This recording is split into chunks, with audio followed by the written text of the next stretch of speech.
The summer of 2013 turned out to be an incredibly bizarre summer for a family out at their cabin. But before we get into their encounters, welcome back to Dark Wilderness. If you've had an encounter with anything unexplained that you would like to have shared on the show, please email me at the link below.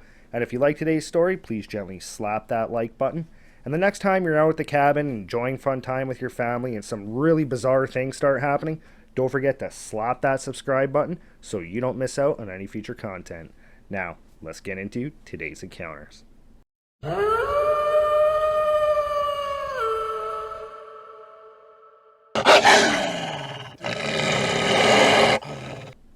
Today's stories were recently shared to me by one of my incredibly close hunting partners, and it happened in 2013 up in Beaver Creek, Manitoba. Beaver Creek's located up in the northwestern shore of the South Basin of Lake Winnipeg, and his family has had a cabin there for years. The cabin was originally owned by his great-grandfather. It's now owned by his grandfather. And in the summer of 2013, his family had 3 separate experiences out at the lake that they just could not explain. The first experience happened to his grandfather and his great-grandfather early that summer. Both these guys, they loved backcountry fishing, and located just southwest of Beaver Creek, there's a series of little bush lakes, and the fishing in there is absolutely phenomenal. And these two men, they would go into these lakes quite often to go fishing. Now, because his grandfather was late 50s and his great-grandfather was pushing 80, it would typically take them about 3 hours to walk into these lakes, just depending on how they were feeling that day and how mobile his great-grandfather was. So on this day, the two men, they grabbed all their fishing gear, made their way from the cabin towards those bush lakes, and they started making their way down the trail towards them. They were walking for about a half an hour, talking to each other, enjoying each other's company, and then next thing they knew, they were standing on the shore of the lake. Now, as I said, normally it takes about 3 hours for them to walk to these lakes, and they had only been walking for about a half an hour. So they found themselves standing on the shore of this lake, kind of trying to figure out what just happened, because they had no recollection whatsoever of their walk in, and they could not account for any of that time past that first half hour. They stood there for a few minutes trying to figure out what's going on, and his grandfather asked his great-grandfather, like, do you know what just happened? How are we here already? And his great-grandfather just said, I don't want to talk about it. Now, both these men at this point, they were feeling incredibly fatigued, and they were feeling nauseous, and they were having a hard time breathing as well. Now, for about 3 days after that, his grandfather had said that he just felt off. He had very little energy, he had chest pains, and the same thing was happening to his great-grandfather. Now, his great-grandfather, after this experience, never talked about it to anybody, but his grandfather told him this entire story and said that even up until the day that his great-grandfather died, his great-grandfather would not talk about it at all. And every time that they would try to bring this up, he would just say, I don't want to talk about it. About a month after this experience, his grandfather had another experience when the entire family was out at the cabin. This one night at about 11 o'clock, his grandfather took his dog out to go for a walk.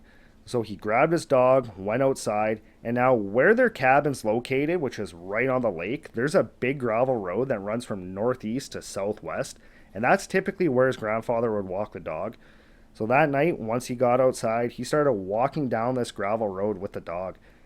As he was walking, he noticed up in the sky behind him, just above the treetops, there was this yellowish white orb following him, and it made him incredibly uneasy because of his experience a month before and because he had no idea what this thing was that was following him. So as he was walking, he kept turning around and looking up at this thing, and eventually he had just had enough. His grandfather is a really tough, no BS type of guy, so he just stopped, turned around, and he started staring at this thing. At this time, his dog started barking up at this orb, and as soon as his dog barked, this orb took off in a straight line just above the trees, and after a couple hundred yards kind of angled and shot straight up into the sky. The entire time this was happening, he heard absolutely no noise at all. After this orb disappeared up into the sky, he just kind of stood there for a minute, kind of trying to figure out what he had just experienced, and was trying to figure out as well, like, if this was at all related to what had happened to him the month before. After standing there for a few moments, just kind of trying to collect himself, he turned around and he made his way back to the cabin.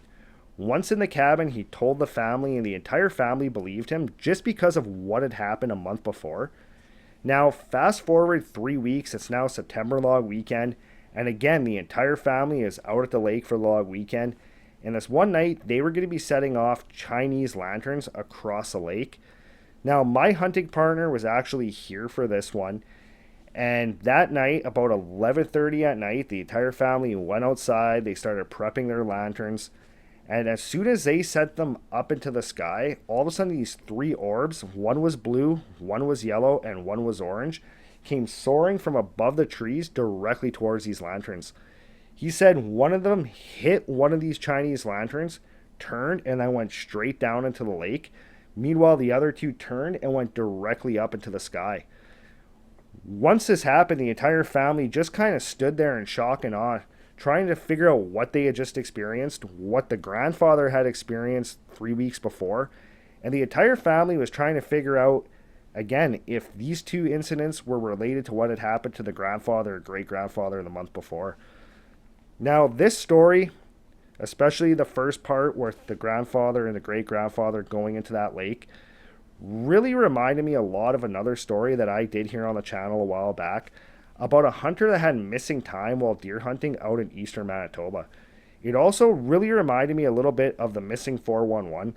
There's a lot of missing 411 cases. It's typically children, though, that'll go missing, and they'll be found a day later, 2 days later, across almost an impossible distance with no recollection of how they got there. So I asked my hunting partner if he could ask his grandfather if he remembered anything at all about that walk into that lake, if he remembers hearing any noises, feeling anything, or if the woods felt off. And he said he really did not remember hearing anything, seeing anything, or feeling anything. He just remembers walking, talking with his dad, and then all of a sudden being at this lake. Same thing with when he saw that orb. He said he heard no noise whatsoever. My hunting partner, he said when they saw those orbs go towards those Chinese lanterns, they heard no noise at all. I'm not going to pretend to have a whole lot of knowledge on this subject matter. My knowledge on this topic is incredibly limited. Pretty much it's only limited to stuff that people have told me and stuff I've heard online. But I did find it incredibly interesting just because of who told it to me and the fact that it did have some similarities to that other story that I shared on the channel, as well as some similarities to some of the stuff that David Politis talks about. But if there's anybody watching that has any theories or any additional knowledge on what can happen to his grandfather or great-grandfather as they walked into that lake, or even any explanation of those orbs, my hunting partner did say that those orbs were about the size of one of those big exercise balls. So if you have any information or any theories, please leave it in the comments below. I'd really love to know your thoughts on that. But that's it for today's encounter. As always, thanks for joining us, and if you haven't done so already, hit that subscribe button, and we'll see you next time.